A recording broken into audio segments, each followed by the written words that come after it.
Israel ആക്രമണത്തെ ശക്തമായി അപലപിച്ച് Gulf രാജ്യങ്ങൾ. ഗുരുതരമായ പ്രത്യാഘാതങ്ങൾ ഇസ്രായേൽ നേരിടേണ്ടി വരുമെന്ന് സൗദി അറേബ്യ മുന്നറിയിപ്പ് നൽകി.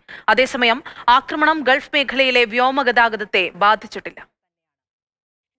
ഖത്തറിൽ ഇസ്രായേൽ നടത്തിയ ആക്രമണം ഒരു വിധത്തിലും ഗൾഫ് മേഖലയെ ബാധിച്ചിട്ടില്ല. സാധാരണ ജനജീവിതമാണ് ഗൾഫ് മേഖലയിലെ എല്ലാ രാജ്യങ്ങളിലും ഇപ്പോൾ ഉള്ളത്. പ്രത്യേകിച്ച് ഖത്തർ തലസ്ഥാനമായിട്ടുള്ള ദോഹയിലൊക്കെ തന്നെ കടകമ്പോളങ്ങളെല്ലാം തുറന്ന് പ്രവർത്തിക്കുന്നുണ്ട്. അതോടൊപ്പം തന്നെ റോഡ് ഗതാഗതം, വ്യോമഗതാഗതം ഇതൊക്കെ സാധാരണ നിലയിലാണ്. ഒരു വിധത്തിലും ഖത്തറിനെ ഈ ആക്രമണം കാര്യമായി ബാധിച്ചിട്ടില്ല. അതുപോലെ തന്നെയാണ് മറ്റ് ഗൾഫ് രാജ്യങ്ങളിലെയും സാഹചര്യം. അതേസമയം വളരെ ശക്തമായി തന്നെ ആക്രമണത്തെ ഗൾഫ് രാജ്യങ്ങൾ അപലപിക്കുന്നുണ്ട്.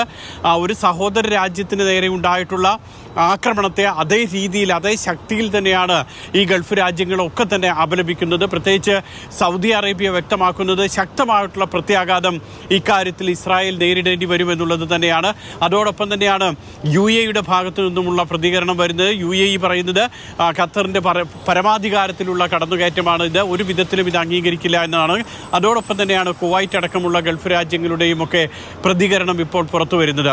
എന്നാൽ അതേസമയം ഈ വ്യോമഗതാഗതത്തെ പോലും ഒരു വിധത്തിലുള്ള മുൻപ് ഇസ്രായേൽ ആക്രമണം നടത്തിയ സമയത്ത് കഴിഞ്ഞ ജൂണിലാണ് ഖത്തറിൽ ഇസ്രായേൽ ആക്രമണം നടത്തുന്നത്. അന്ന് വ്യോമഗതാഗതം പൂർണ്ണമായും തകരാറിലാകുന്ന ഒരു സാഹചര്യം ഉണ്ടായിരുന്നു.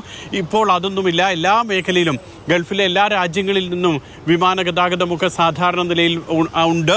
അതോടൊപ്പം തന്നെ ഖത്തർ എയർവേസ് സാധാരണ നിലയിലാണ് സർവീസ് നടത്തുന്നതെന്നും അറിയിച്ചിട്ടുണ്ട്. ഏതായാലും ഗൾഫ് മേഖല ഇപ്പോൾ സാധാരണ നിലയിലാണ് ഇപ്പോഴത്തെ ഈ ഒരു സാഹചര്യത്തിൽ ഉള്ളത്.